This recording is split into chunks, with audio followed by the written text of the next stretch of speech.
In this video, I'm trying to help you help yourself. It's always good to have more people to play miniatures games with. But sometimes you have to lead that horse to water in order to make it drink. How do you do that? Gateway games are good games to get people who are maybe into board games but don't play miniatures games to kind of get them down that path towards miniatures games.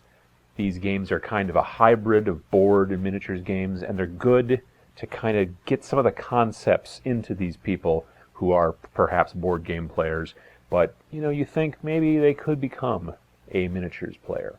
One of the granddaddies of them all, in my opinion, of course, is going to be the game that was my gateway to miniatures, and that is Space Hulk, made by Games Workshop. I'm going to talk just very briefly about it because it's not a game you can buy.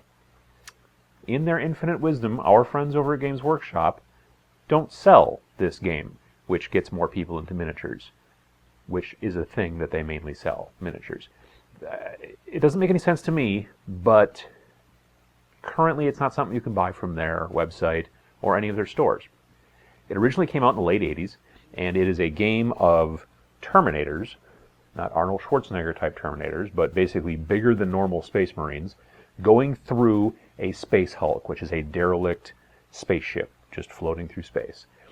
And like most things that are abandoned, it's filled with pests. These pests are known as gene stealers, and they're kind of like the aliens from the movie Aliens, or the movie Alien, or the movie Alien 3, Alien Resurrection. Anyway, so it's on a tile board, which is nice because being tiled, it can be put together a bunch of different ways, which means more replayability. You move your figures, whether you're playing the Space Marines, the Terminators, or whether you're playing the Gene Stealers, and you kind of go through.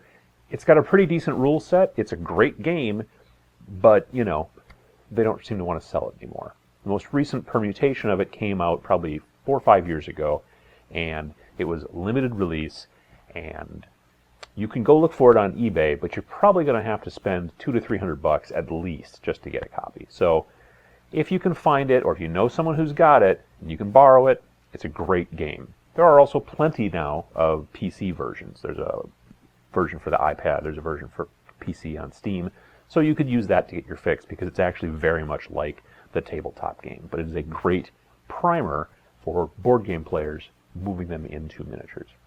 Another great game, also an oldie, is something called Ogre from Steve Jackson Games. Ogre was, from what I understand, Steve's first game 35 some years ago.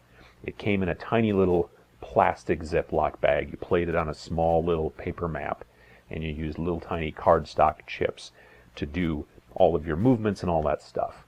Recently, back in 2012, he had a very successful Kickstarter in which he raised nearly $1 million to produce a humongous box that you can buy all over the place now. It's in stock at tons of stores. You can probably order it through your local game store or possibly even directly through Steve Jackson's website.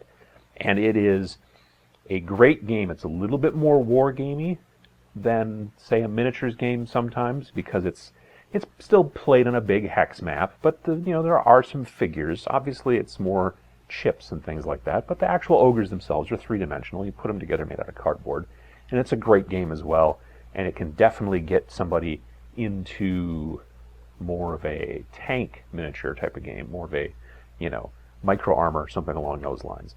It's not exactly the same things. If you're trying to get somebody into, say, like a Malifaux or Mercs or some sort of skirmish game, and, if you go homeless, you can always use the box as a place to sleep because it's seriously big. Leviathans is a great game that you can really use to sort of teach board gamers a little bit more about miniatures. It's made by Catalyst Game Labs, and it's something you can still buy. It's alternate history. The idea behind it is that at some point in the Victorian era, we discovered an element that when you electrify it becomes lighter than air. So we stopped making battleships and started making basically flying battleships. And it's a game that's designed, you get the plastic ships, they come pre-painted basically, and it works out really, really well. but it is designed a lot like a pirate game almost. It's broadsides, and it's trying to figure out your firing arcs. There's not a lot of terrain, but it's a lot of trying to resource manage damage that your ship may have, how many crew you've got, what kind of guns you can bring to bear, stuff like that. And it's not too hard, and the great thing about it is that it's also got levels to it. You can start out with a basic game, which I think they call the private or the ensign class, and then you can move up to the commander, and then you can get into a whole bunch more detail. And it's a really interesting setup. I've played it. I own a copy, but I've played it, even though I own a copy, I've played it the last 3 or 4 Gen Cons, and there's always a huge pile of people ready to play. So if you're interested in alternate history and really cool little plastic boats that fly, you should probably look at something like Leviathans and try to convince your friends. Another game that has no problems getting people to play it, and is also something that you can get nearly anywhere, is XWing by Fantasy Flight Games. This is a pre-painted miniatures game. You buy these very iconic Star Wars-related ships. X-Wings, Y-Wings, TIE Fighters, the Millennium Falcon, the Tidarium Shuttle, all that stuff. And you fight on a tabletop. You can fight on a map, but it doesn't need to have grids or hexes or anything like that. It has these neat little kind of rulers, and you pick what your movement's going to be beforehand, and you go, okay, well, I'm going to do this, and then this ship is going to do this, and then all the stuff happens simultaneously. So even though there's usually not much in the way of terrain, maybe some asteroids at best, which can mess with your day, frankly. Normally what you're really concerning yourself is not bumping into your own ships or into the enemy ships, because you're planning out ahead of time all of your movements, and it kind of happens all simultaneously, so you have to keep that straight. It's a great game for people who want to get into miniatures, but don't like all the crafts, don't like painting, don't like putting it together. They come in these little plastic clamshells, you cut it open, the ship's pre-built, they're really nice, they're really pretty well painted for pre-built, and they're inexpensive. So, yeah, you're starting to see a lot more people playing it. Our friends over at Fantasy Flight are putting a lot more time into it, and I think it's bringing in a lot more money. And that's a great gateway game to get board gamers to start carrying around some miniatures with them. One of the last ones I'm going to talk about is a game that is kind of out, but not exactly. Again, it was a Kickstarter. It's a game called Rivet Wars.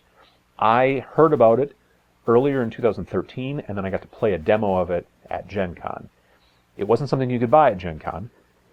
It was, again, like I said, a Kickstarter, very successful, and the people who pledged in the Kickstarter at the time of this recording, from what I understand, they have received their copies. The stores, the retail locations, it's nearly there. I've ordered it through my local game shop, and he says, yeah, I can get it from my distributor, but it hasn't been quite released yet. But from what I understand, by following them on Twitter and all that stuff, it's really close, and I'm really looking forward to it. Think about those little yellow minion guys from Despicable Me, okay? They look like a little, capsule, just the eyes and like little tiny arms. Now put them into a World War I type army helmet and give a bunch of them big mustaches, and then have them get into tanks with legs. And you play this on a big board. The board is the battlefield. The tiles that you put on the board are trenches, so you know when you're in cover or not. And the trenches can be put together in all kinds of different formats, so again, multiple replayability. And you have these great little plastic figures, these little guys, the Allies, versus I think they're called the Blight, and they're kind of, they're not saying they're Nazis. Well, it wouldn't be Nazis in World War I. They're not saying that they're Germans, but they're the Blight, and you have the Allies. So you got the good guys, the bad guys. Great figures. Don't have to paint them if you don't want to, but they do look really well. Do look really nice when they're painted. A lot of replayability. They're adding on stuff to it in the future. And again, it's a board game. It comes in a box. It's something you can carry around relatively simply. But it has a lot of miniature game components to it. Both physical components, like the actual physical guys, but also ideas and mechanics. The idea of cover, the idea of range, the idea of how your positionality relates to your opponents and how that kind of works. It's not just a board game like, I'm going to play, Agricola or Puerto Rico or any kind of those games. It's more about, and those games are fine, don't get me wrong, but this is all about location, location, location. I'm here, I'm in cover, that guy's over there, he's in range. I can fire at him, he's going to have a harder time firing back at me, I've made smart moves, that kind of stuff. All the stuff that we as miniatures gamers realize is important and something that you should have in your mental skill set when you start playing these games.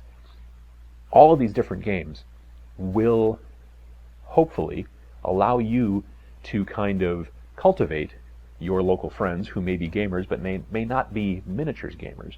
You might be able to turn them over to our side, which some people might call the dark side, but technically they don't have to be the dark side. They could play the rebels if they want to, you know, in X-Wing, but the TIE fighter ships are pretty cool.